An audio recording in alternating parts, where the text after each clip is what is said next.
Guy Forget, bonjour. Bonjour. Déjà, première question, comment allez-vous? J'imagine que vous êtes toujours occupé entre vos activités, le tennis, le golf. Ouais, enfin occupé. Encore que là, je sors du Covid. Enfin, je crois que je suis à la fin. J'étais j'étais un peu patraque parce qu'il y a encore des cas. Et bon, voilà, qu'on s'y attend le moins. Bon, c'était pas méchant, cela dit, mais comme une petite grippe. Donc, un peu cloîtré, protégé en attendant que ça aille mieux.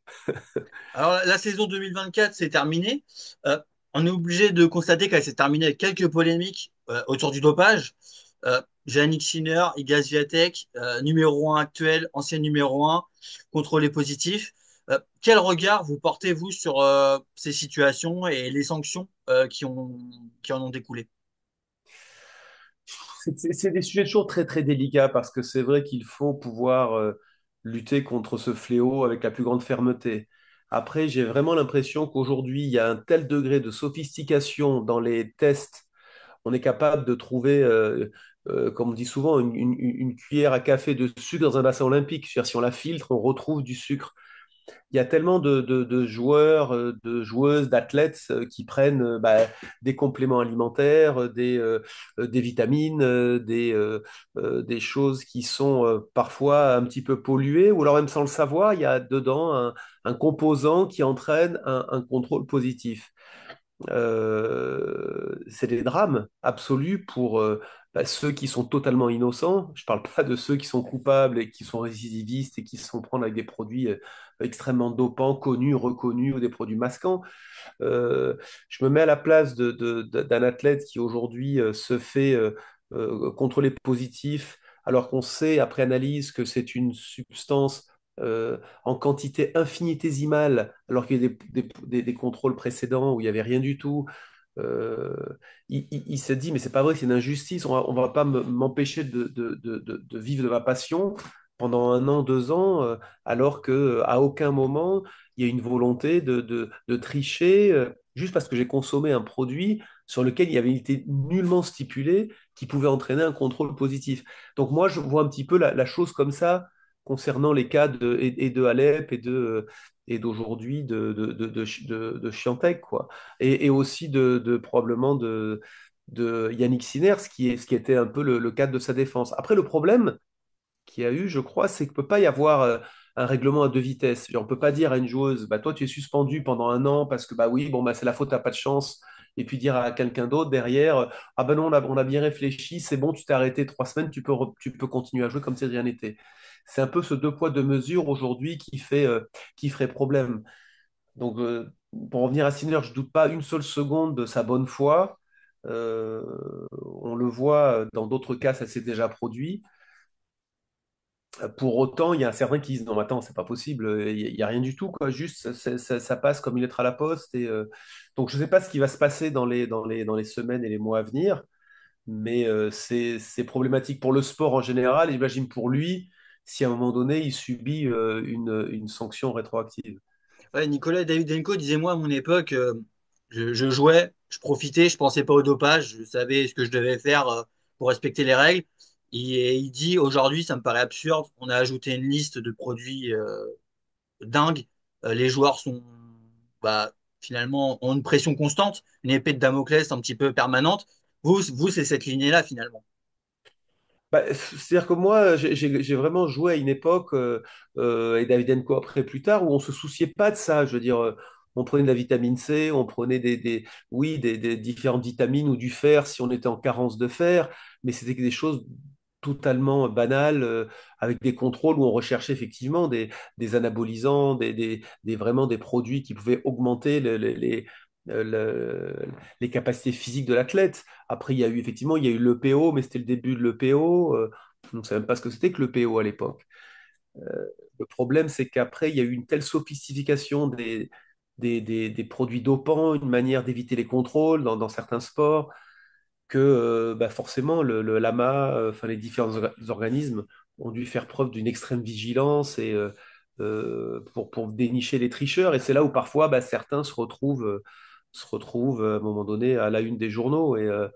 c'est vrai que c'est un peu délicat entre les no-shows parce qu'il faut dire tous les jours à 6 heures du matin où est-ce que l'on va être, 365 jours par an, et c'est vrai que c'est quelque chose qui doit être problématique. Heureusement que je veux dire, nous, on n'a pas évolué avec ce genre de contraintes.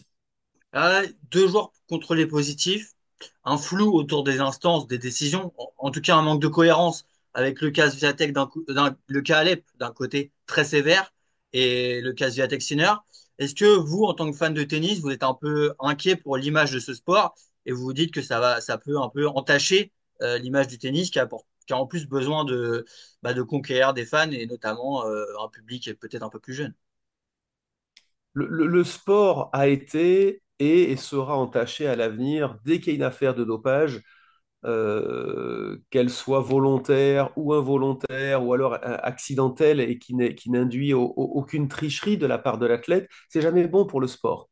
Vous savez, donc on ne peut être qu'inquiet aujourd'hui et demander aux athlètes et aux joueurs de tennis et aux joueuses de redoubler de vigilance lorsque, lorsque l'on mange un plat, lorsque l'on prend un complément alimentaire, lorsqu'on prend une poudre de protéines, parce que maintenant les, euh, l'implication physique et les entraînements sont tellement durs, tellement violents, pour ne pas être, pour mieux récupérer, effectivement, on prend des acides aminés, des protéines, et il faut être très, très, très vigilant sur la qualité, justement, des choses que l'on va prendre. Si ça se trouve, vous, demain, ou moi, ou le président de la République, si ça se trouve, il fait un test, et il va être positif. Parce que juste, on ne fait pas attention, et chez nous, il n'y a aucune volonté délibérée d'améliorer nos capacités physiques ou intellectuelles. Bon, bah, le sportif en compétition, il ne peut pas se permettre aujourd'hui d'avoir cette espèce de, je dirais pas de laxisme, mais de laisser aller comme s'il n'y avait aucune raison de s'inquiéter. Il faut faire attention à tout. Et forcément, vous savez, c'est comme quand on voit malheureusement dans les faits divers quelqu'un qui porte plainte contre quelqu'un d'autre pour euh, ou agression sexuelle, ou même si après ça débouche sur un non-lieu ou sur effectivement celui qui est accusé finalement est blanchi, ça laisse toujours une trace et une tâche. Et ça, c'est bon effectivement pour personne à l'arrivée. Alors, d'un point de vue, bon, disons sportif, l'événement de cette année, ça reste la retraite de Rafael Nadal, une légende. Vous avez jamais caché votre admiration pour ce champion. Euh, Est-ce que vous avez pu retenir vos larmes, j'ai envie de vous demander, lors de la dernière de Rafa? Ouais, j'ai pu retenir mes larmes parce que je l'ai trouvé digne, je l'ai trouvé presque heureux finalement. Et c'était tellement cohérent, je dirais, son arrêt que il était même parfois gêné de l'ampleur que ça prenait dans tous les endroits où il allait. Bon, alors quand il y a eu toute sa famille, après tous ses amis, tout le monde qui était là, forcément, il a un petit pincement au cœur, mais je crois qu'il connaissait l'issue de ce qui allait se passer.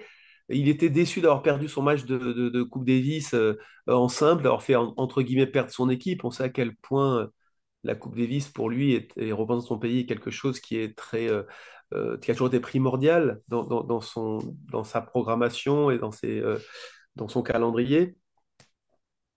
Que voilà, il était forcément un petit peu triste, mais je l'ai trouvé à sa place. Vous savez, des fois, il m'arrive de voir certains joueurs ou joueuses ou sportifs tirer leur révérence, ouais, on se dit, ah là là, non, moi, quand je l'ai vu jouer son match et se battre et perdre comme il l'a fait, finalement, je me dis que ouais, c'était bien. C'était le bon moment parce que j'ai pas envie de voir Rafael Nadal rater des balles faciles. J'ai pas envie de voir Rafael Nadal rater à moins une volée qui était presque penalty pour lui, juste parce qu'il manquait de match. Il a joué quoi, je sais pas, 3 matchs en je sais pas combien de mois. Et de penser que son capitaine à ce moment-là, il allait pouvoir le mettre et qu'il allait gagner un match contre un joueur qui joue lui toutes les semaines, ben, c'était pas possible. Donc, non, c'était bien qu'il arrête et j'ai trouvé euh, presque plus émouvant de voir l'ensemble de sa carrière quand on voyait ses victoires. Après, il y a eu des rétrospectives sur tout ce qu'il a fait. C'est tellement incroyable, prodigieux. On n'arrête pas à trouver les mots hein, on met bout à bout l'ensemble de ses victoires, de ses matchs, gagnés, même perdus parfois, et ce qu'il a toujours montré. Et que voilà, moi je suis toujours aussi admiratif et et je suis content aujourd'hui qu'il soit plus là, qu'on passe à autre chose. Et d'ailleurs, j'ai hâte de lui lancer un défi sur un terrain de golf prochainement, parce que je sais que maintenant, il va passer beaucoup de temps à jouer. Il est déjà fort, mais il va être encore bien meilleur. Et voilà, qu'il tourne la page et de le voir maintenant dans les tournois ou à Roland-Garros avec un polo et venir un peu comme ambassadeur. Alors, et les adieux ont quand même fait parler. Euh, D'un côté, il y a eu l'émotion, le voir sa dernière bataille, mais il y a eu aussi la cérémonie. Certains ont dit finalement quelque chose manquait. Euh, peu de stars, peu de légendes du sport pour accompagner quand même les derniers moments de Rafa. Est-ce que vous aussi, ça vous a un peu dérangé est-ce que vous avez ressenti un manque lors de cette cérémonie? Aucun hommage ne pourrait être aussi beau, enfin assez grand, assez beau pour saluer la carrière qu'il a eue. C'est tellement énorme ce qu'il a accompli pendant toutes ces années sur le circuit que je pense que à Céline Dion, au premier étage de la Tour Eiffel, en train de chanter un hymne, et lui qui serait en bas, avec le monde entier qui saluerait. Enfin, il y a qu'un truc comme ça, qu'on a vu aux Jeux Olympiques, qui pourrait être à la hauteur de ce qu'il a accompli. Donc oui, forcément, une défaite à Malaga, dans une salle où, voilà, on sait que l'Espagne est éliminée. Ouais, ça fait un peu pétard mouillé, je comprends, mais c'est parce qu'il est tellement énorme, c'est une telle légende que rien n'aurait pu être à la hauteur de ce qu'il a accompli. C'est vrai que c'est difficile, mais par exemple, Roger Federer sort sur une défaite anecdotique, donc personne ne se rappelle. Mais par contre, entouré de Andy Murray, Novak Djokovic, Rafa, est-ce que ça pose quand même un petit souci de se dire que ces gens-là n'étaient pas là pour Rafa au moment de sa dernière? Ben, Roger, il a toujours été très fort tout au long de sa carrière, d'abord de bien s'entourer, de faire les choses au bon moment, de soigner l'habillage de tout ce qu'il faisait. Et donc là, une fois de plus, il a été irréprochable. Tu sais, par définition, je crois qu'un joueur de tennis, c'est un solitaire à la base. Et lorsqu'il peut bénéficier du soutien des autres, eh ben, il est ravi. Il y a eu des petits messages. On aurait aimé que ce soit effectivement comme la Lever Cup de Roger Federer. Malheureusement, c'était pas le cas. Et euh, je pense il leur en tiendra pas rigueur. Mais une nouvelle fois, un joueur de tennis est un individualiste. Et bah, dans ces moments-là, bon, bah, Rafa était tout seul, mais il était surtout avec ceux qui comptaient pour lui. Ses parents, Tony, sa famille, ses amis, ses partenaires espagnols. Euh, et puis partir comme ça sur une épreuve officielle, représentant son pays, là où tout avait commencé. D'ailleurs, il l'avait dit, mon premier match était une défaite et mon dernier match, ça a été une défaite. Donc la boucle est bouclée pour lui. Euh, voilà, je crois il en tient pas rigueur du tout ni à Roger, ni à Novak de ne pas avoir été là euh, à Malaga ce jour-là. Et justement, Novak Djokovic, on a envie de dire, et maintenant? Euh, Ça va être difficile de se motiver. Les rivaux ne sont plus là. Il a trouvé des nouveaux rivaux avec Carlos Alcaraz et Jannik Sinner, mais c'est forcément différent. Euh, Est-ce que vous le sentez capable encore d'aller chercher un nouveau Grand Chelem, notamment avec l'aide d'Andy Murray maintenant? Je crois que oui, je crois que Novak est un peu comme l'étaient Rafa et Roger, ils sont motivés par les records pour aller chercher le titre de plus, euh, atteindre un sommet qui n'a jamais été gravi encore. Même s'il est déjà tout en haut, Novak, il sait qu'en gagnant un ou deux de plus, ce sera l'Everest. Donc, je pense qu'il ne s'entraîne que pour ça. Il a gagné un nombre incalculable de fois l'Open d'Australie. C'est une surface qu'il adore. En début de saison, il est souvent très bien préparé. Et puis, vous savez, un joueur de tennis, quand il rentre sur le terrain face à un adversaire, quel qu'il soit, il n'a pas envie de perdre. Le joueur a un ego en général assez fort, il a sa fierté. Céder un jeu, un set, je dirais même encore plus, à plus forte raison un match, c'est quelque chose de douloureux. Donc, j'ai totalement aujourd'hui confiance dans les capacités à Novak de rentrer sur le terrain avec cet état d'esprit-là. En revanche, si demain, physiquement, il est un petit peu moins bien, un petit peu diminué par un bobo, s'il commence à perdre deux, trois matchs face à des joueurs qui lui paraissent pourtant bien en dessous de sa valeur. Je ne sais pas s'il il va aimer jouer au tennis très longtemps. Euh, voilà ce qu'a fait Rafa là, à Malaga. Je vois pas Novak jouer plusieurs semaines en perdant des matchs de ce niveau-là.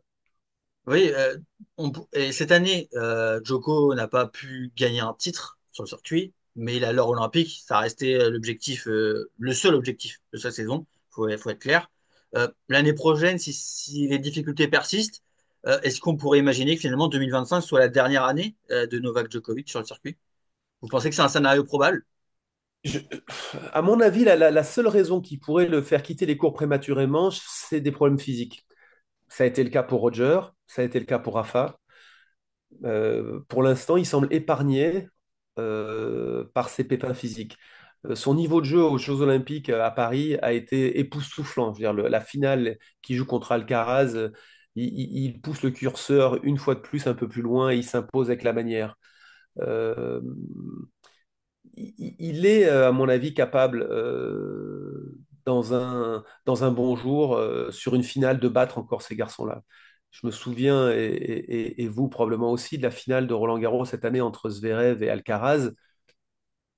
Franchement, si Rafael Nadal, Federer ou Novak étaient à un bon niveau moyen, les trois auraient gagné contre les deux autres en 2024. Le niveau était bon par moment, moyen à d'autres, avec des hauts et des bas. Quand Roger, Rafa et Novak gagnaient les grands chelems, ils étaient sur ces matchs-là, c'était des monstres. En tout cas, un des deux était un monstre et celui qui l'a emporté était ce jour-là intouchable. Donc, Novak, s'il est capable de jouer comme il l'a fait aux Jeux Olympiques sur une finale de Grand Chelem et que Alcaraz ou Sinner ne jouent pas à leur meilleur niveau, ils peuvent se faire surprendre encore par l'ancien, on va dire. Et justement, là, vous parliez de la finale de Roland-Garros, qui était, c'est vrai, pas la finale la plus belle tennistiquement. Est-ce que ça vous inquiète, la suite, l'après Big Four, l'après Big Three plutôt? Est-ce que c'est une inquiétude pour vous en tant que fan? Non, je suis pas inquiet du tout parce que ces garçons ont tout aujourd'hui pour gagner les grands tournois. D'abord, ils l'ont déjà fait, mais ils sont encore perfectibles. Je veux dire, souvent, depuis 4 5 ans, on comparait finalement Alcaraz, Sinner, Medvedev, Zverev, on les comparait à des garçons comme Novak qui étaient des légendes et qui étaient au sommet de leur art. Je suis convaincu que Alcaraz, dans 3 ans, ou Sinner, sera beaucoup plus fort qu'il ne l'est aujourd'hui, enfin qu'ils ne le sont aujourd'hui. Donc voilà, ils sont perfectibles, certes, ils sont déjà très forts, ils ont déjà gagné le tournoi du Grand Chelem l'un et l'autre, mais voilà, ils ne sont pas encore au niveau de Rafa, Roger, Novak, lorsque ces derniers étaient à leur top. Maintenant, le point d'interrogation, c'est où est-ce que va être Novak en 2025? Ben, je crois qu'on aura la réponse dans 2 mois, très vite. Alors, on a orienté notre conversation sur 2025, et maintenant peut-être le tennis français. Hugo Humbert a été brillant en cette fin d'année, notamment à Bercy, il a crevé l'écran. Euh, mais ce qui vous a impressionné et comment vous voyez la suite pour lui? Il m'a pas impressionné parce que, une nouvelle fois, je trouve que quand il joue bien, ce qu'il fait, c'est propre, c'est efficace, c'est bien construit. Il a franchi un cap, je trouve, dans tous les compartiments du jeu. Euh, on se souvient qu'il y a 1 an et demi, il avait des problèmes de santé, et puis il cherchait son tennis. C'est un joueur qui a un tennis assez agressif, il prend la balle tôt, il aime donner du rythme. Parfois, il se précipitait, il jouait trop vite, il attaquait pas forcément sur la bonne balle, il devait se mettre une pression qui était un petit peu trop forte. J'ai l'impression qu'il y a plus de sérénité chez lui aujourd'hui, et un petit peu comme un Sinner ou un Alcaraz, il est perfectible. Donc, quand on est 14e mondial, qu'on a ce stage-là et qu'on est perfectible, on peut se dire que les saisons à venir peuvent être encore plus ensoleillées. Bah, c'est un garçon assez transparent sur ses intentions. Et il a parlé du top 10, qui est la logique. Et il a surtout parlé de progresser physiquement. Il a insisté sur le fait qu'il sentait qu'il avait besoin d'être plus costaud, notamment pour les grands chelems. Est-ce que c'est votre ressenti aussi? Est-ce que c'est ce cap-là qu'il doit franchir pour être un potentiel peut-être demi-finaliste de grand chelem et peut-être viser plus même? Mais oui, il doit viser un titre en Grand Chelem. Alors, ça ne viendra pas du jour au lendemain, mais je pense qu'il peut viser aujourd'hui un titre en Master 1000.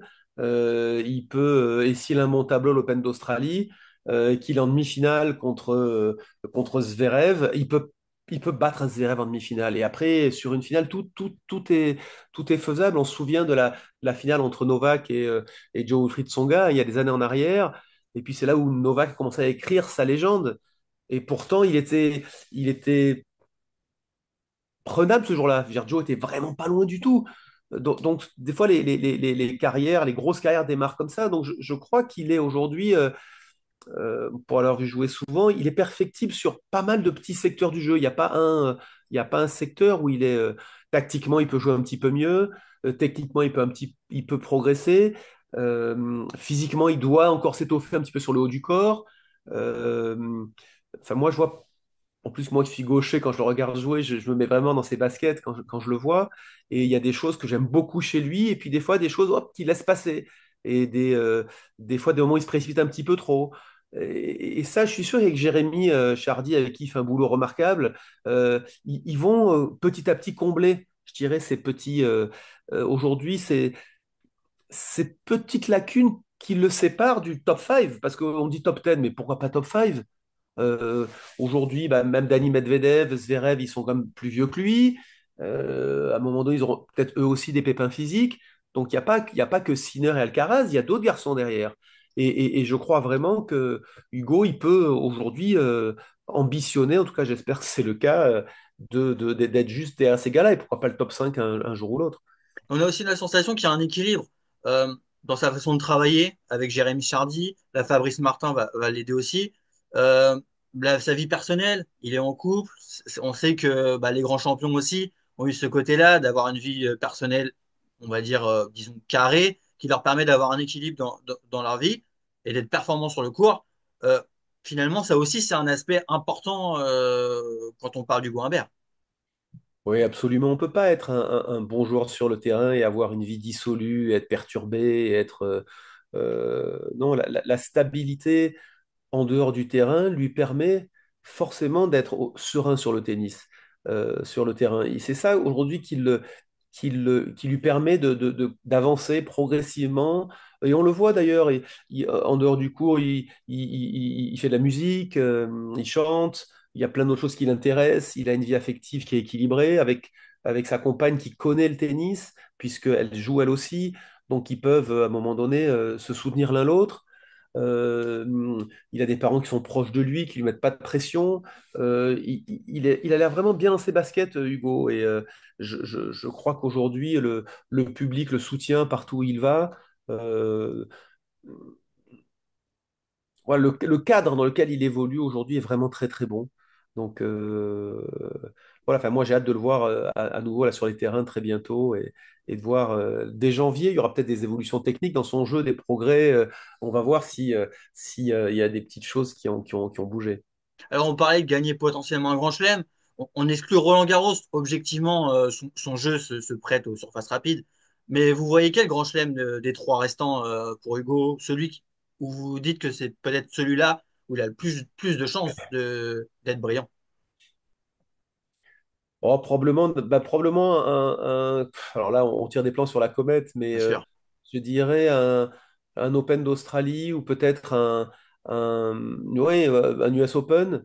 D'abord parce que c'est souvent sur ces tournois qu'il y a eu des grosses surprises par le passé, hein. Il y a eu des fois des vainqueurs hop, qu'on n'attendait pas forcément. Silic à l'US Open, Marat Safin, même si après ils ont fait parler d'eux, mais l'Open d'Australie, il y a eu Johansson, il y a eu parfois des gars comme ça euh, qui se sont fait connaître pour la première fois dans ces grands tournois. La terre battue, c'est peut-être un petit peu tôt pour lui parce qu'il a effectivement un style de jeu très plat. Euh, il glisse pas encore très très bien sur terre, mais bon, ça pourra peut-être évoluer hein, avec le temps. Et puis sur gazon, je vois pas pourquoi, avec son service de gaucher, euh, il va progresser à la volée. Je trouve qu'il est encore perfectible dans ce secteur du jeu. Il peut bouger un petit peu mieux. Il joue bien des deux côtés, il joue plat, la balle va vite. Euh, Peut-être que le gazon aussi est une surface qui, à un moment donné, va lui sourire. Donc voilà, je dirais peut-être les deux tournois sur dur pour commencer, le gazon juste derrière, et puis oui, en quatrième position, Roland-Garros, oui. Alors, pour les autres bleus aussi se sont montrés. On a vu Arthur Fils et Giovanni Mpecci. Et Giovanni Mpecci, plus belle progression de l'année 2024. Comment vous voyez aussi la suite pour ces garçons? On a l'impression que les étapes sont franchies sereinement. Alors, Giovanni Mpecci a vraiment éclaté cette année. Arthur, lui, il s'étoffe, il prend sa place sur le circuit. Comment vous voyez la suite pour ces deux garçons? J'imagine que on peut être optimiste. Alors oui, on peut être optimiste. De toute façon, quand des gens enfin moi, me croisent et me disent, oh là, le tennis français, aujourd'hui, la relève, elle n'est pas là. Je dis, mais attendez, mais de quoi vous parlez? Il y a Hugo Humbert, il y a Arthur Fils, il y a Giovanni. On a quand même des joueurs qui sont déjà, très bien classés et qui sont encore euh, et perfectibles et en pleine progression. Ce que j'aime bien chez Arthur, la différence entre Arthur et Giovanni, c'est que Arthur, on sent que c'est quelque chose de bien en place, de structurer un style de jeu où il est fort physiquement, il est bon à gauche, il est bon à droite, et c'est un espèce euh, de Lego dans lequel on empile les pièces, mais on sent qu'il y a une base qui est solide. Donc, je crois qu'Arthur, il peut demain gagner un Master 1000 sur terre et sur dur, là où peut-être Hugo sur terre est pas encore à ce niveau-là. Il a un jeu très complet lui aussi. Il bouge bien, il est ambitieux. Après, va y avoir des déclics dans sa saison. Des moments où il va se dire, oh bah tiens, ça y est, là, je suis très proche de ces garçons-là. Je crois qu'il n'a pas de complexe. Il le montre sur le terrain lorsqu'il joue contre des adversaires plus forts que lui, de sa génération même, et les tout meilleurs. Si demain il rentre sur le terrain face à Alcaraz à l'Open d'Australie sur un quart de finale, il va pas se dire, oh là là, ouais, c'est Alcaraz, ouais, ça va être difficile. Non, je suis convaincu qu'il va y aller en se disant, je peux le battre. Parce que je frappe presque aussi fort que lui, je me déplace très vite, je suis capable dans un bon jour de le faire douter, et il n'est pas non plus injouable, Alcaraz. Il y a des moments où il est comme tout le monde, hein, il a des petits Imprenable. passages vides. Donc, il est conscient, je dirais, de sa valeur. Euh, pour Giovanni, c'est très dur aujourd'hui de l'extérieur de se projeter parce j'ai l'impression qu'il invente, avec son coach, il invente une nouvelle manière de jouer, quelque chose qu'on n'a jamais vu auparavant. Et quand on voit ses résultats, il est capable de passer d'une période où c'est, en termes de victoire, quasiment le néant, parce que comment il a perdu 8 fois de suite au premier tour, et la semaine suivante, il gagne un tournoi très relevé avec des super joueurs, avec des cracks, quoi.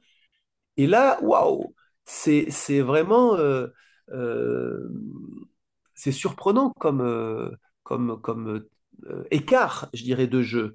Euh, Là où Hugo et Arthur vont être sur une saison beaucoup plus linéaire en termes de résultats ou de constance, même s'il y a des hauts débats, Giovanni, pour l'instant, il est partout là où on ne l'attend pas, avec un style de jeu qui est déroutant, mais surtout pour ses adversaires.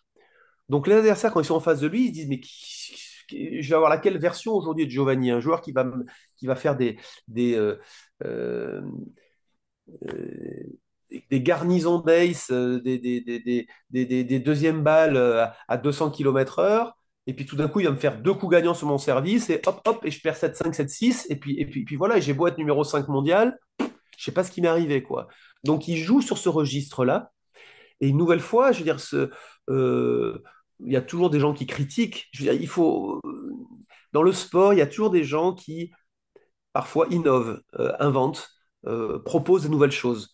Donc, soit il va continuer de jouer comme ça avec des moments euphoriques qui seront de plus en plus fréquents, soit il va, je dirais, améliorer la base de son jeu pour ne plus perdre lorsqu'il sert moins bien, lorsqu'il y a du vent, lorsque c'est plus compliqué, pour pouvoir quand même passer face à des joueurs qui sont 50e mondial et qui devraient pouvoir battre là aussi à la régulière. Donc euh, aujourd'hui, c'est un petit peu plus, on va dire, difficile de se projeter, de décrypter ce que va faire Giovanni dans les semaines ou les mois à venir.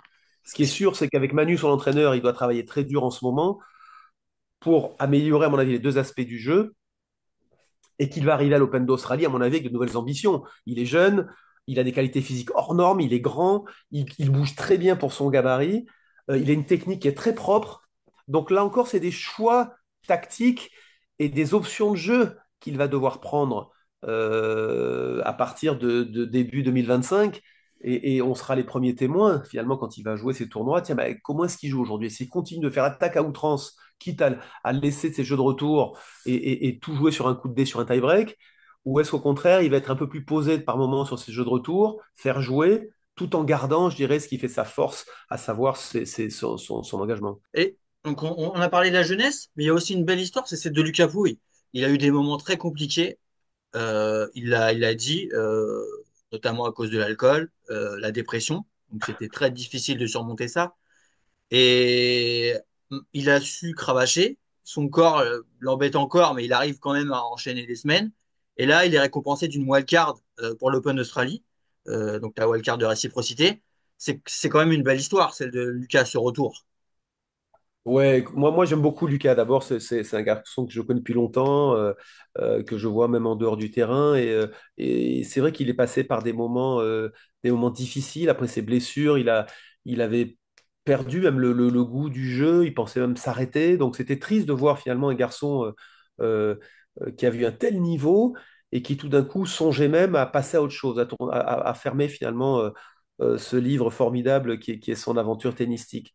Euh, il a fait preuve d'humilité, de courage. Il est allé gagner dans des plus petits tournois, dans des salles où il n'y avait pas grand monde. Et puis, ses victoires face à des joueurs classés à la centième place, lorsqu'il levait le poing comme ça, on a l'impression de le retrouver lorsqu'il était en demi en Grand Chelem ou qu'il gagnait la Coupe Davis, quoi.